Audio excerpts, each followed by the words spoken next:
Ghana ene ya woni wo mo bohia mu won mo anya asem fodo nsem wo de tu dwaya no wo akwakoyi eye nyansu sa enfie polepole wotwe enu nti wo dwane mu die ma che Ghana fo nyina ni so kese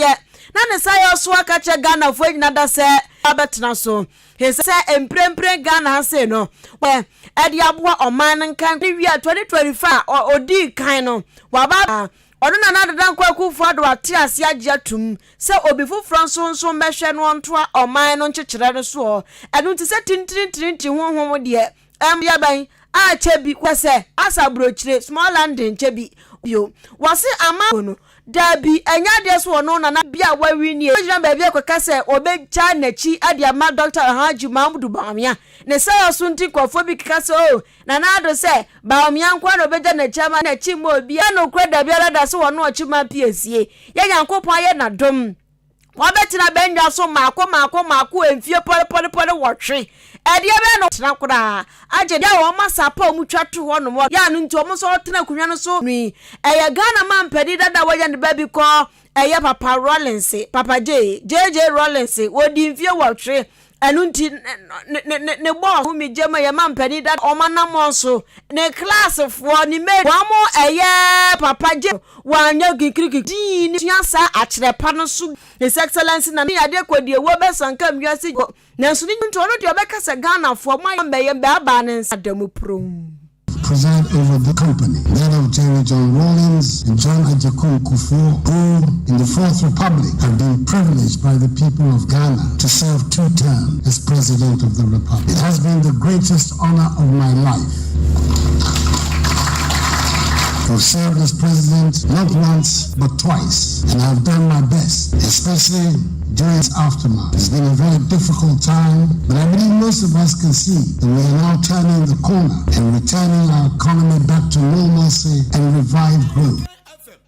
Nipa wutini kai aya Ghana mampani His Excellency Nana Addo Dankwa Akufo emu na sadia daden da nyina no yama waso ete se ye wo abato enso afimu etamanwasam ne de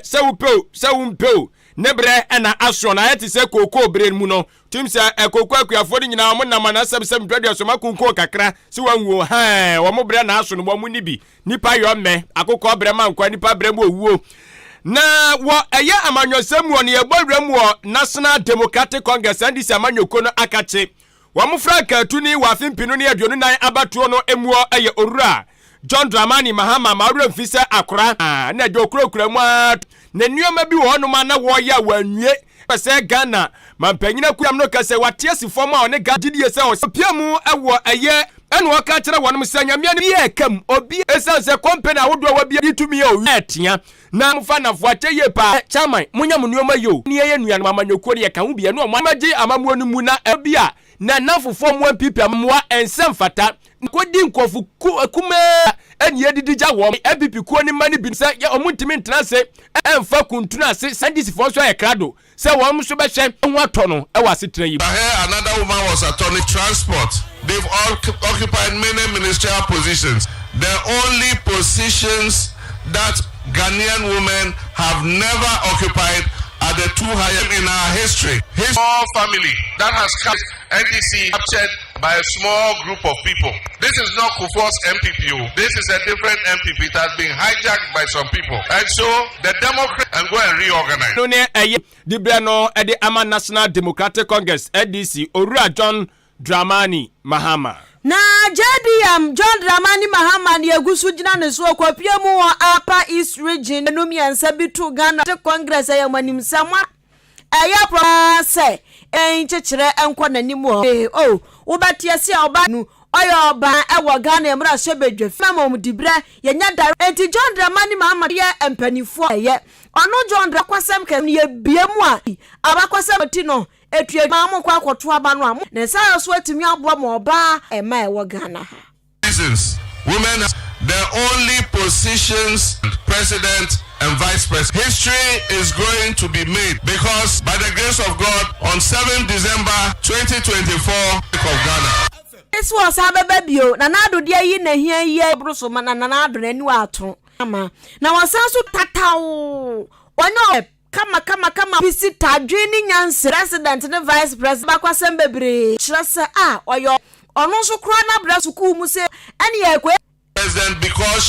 because she is a very highly capable, qualified woman. She has made history before. She was the first vice chancellor of a public university in Ghana, and she served as Minister of Education. It was during her time that Ghana got some of the best results in the BEC books. Today, 90-day secondary schools. Democratic Congress SN Ghana Arishimama Ewiapem Tubre Akan Kasasuo na yegusu a yetiti bi awia sade sana efa adehia wanum ewo asen central batuo mpe wade atodwa etirem osuru kokroko amanyoko ni patoti sifom se wanum ne na wubo obi punu achi monum aye Ghana sei waso nba yegusu adoto nioma ne IMF wadi nkomo ene omam timudia madaruma fu anu bio Russia wasisa odisa na dwensa asesan wa ama eye manuoma timi enso akwakoto amanyoko ni de akyere dem ana ka yoru eke nyina afowura eye wo hye na horoba no kwama ne bu ata ho ana de ka hu behia se ya wasisa de ne wohunu se ban ye eteso no mo eke masam mo akwanya bio ase ne so owura kene so wonum ehwe no matimi awura ki de 8 no atimi aye possible na no abegira bibifo na namu ya de so mu gusu a no masi ani na se Ghana fo gi 2 minute different bibi sempo esan se de ono ensan so nto na waso no de ye ma mpanyini na wo aba enya asem ketwa ebiem ni sa nimdia no kyese nimdia no oni se oman no ebe there with humility apologize to Ghanaians, admit your mistakes before you can convince anybody to vote. If you ignore the hardship Ghanaians are going through, they will be moving. I'm going to sit back. Years I have and I will tell you. Opanyina wotene kan eye mrashe bedwani de ma adehia wonum ewo asen central ya wia ya toaso na fa yesema jeze me pacho aye eden wodi pony fronta eye marshal beauty and training so wa opese wusua kwa obejo so 32441 ya network sadia be appliances no eba efie adeyo ya mmere ebi so asembia ento TV bebo na ejaba no air conditioner no yade nko na ewo mo se woni ma meka papa kama wa ema kama drink so abo ho ban e de ama ngotu ngum peski afro sa na mo no washing machine so die wa connect ama kama rice cooker tia wa mu pe na aben so ya abonframa ni bia na enidia yade fanta de ani enya asem ketoa eno achi ye ewo sene na enkaye no ski adwuma ye ho credit when say no obehu ye na chiri kwan ewo eye achim odan kwantanum ye ne MTTD Ghana Police Service no ena edimhye etimana moto 0539 nkomo ede afa eye esuo afei mayentu apram tobra akan kasia bono fe enfamanaya pray onipa oje Ghana si wo obi ani ese da besesan ene ya founder nipa ba ku na gisi you way away ono so kura dia tu dwa ono nko ho na na kwa ku fadu atu na num tuo aka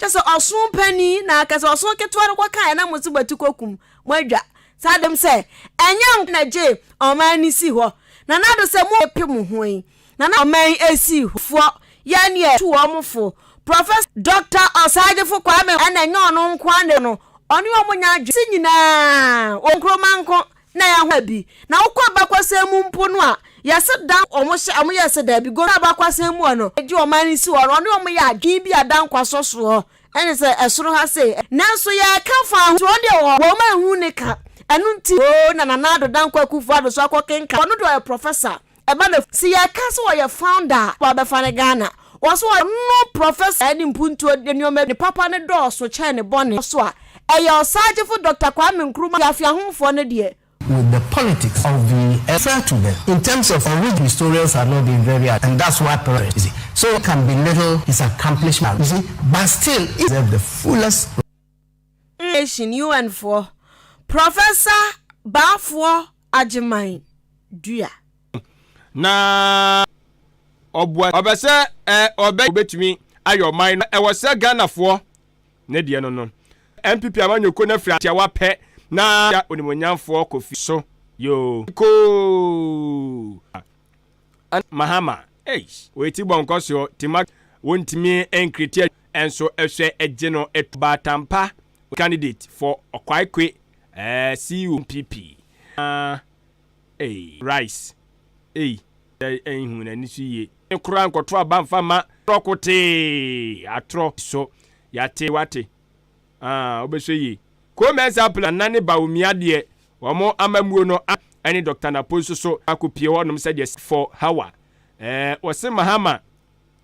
Mahama is not fit to lead Ghana again adai odayade ampaso ana okuprempe enim eba omunya nana ama do amisko spelele kaso wa mevi sawa kumsen na afi for Okwaikwe ami afia yankoi ani ade prem to bra kan kase ebo no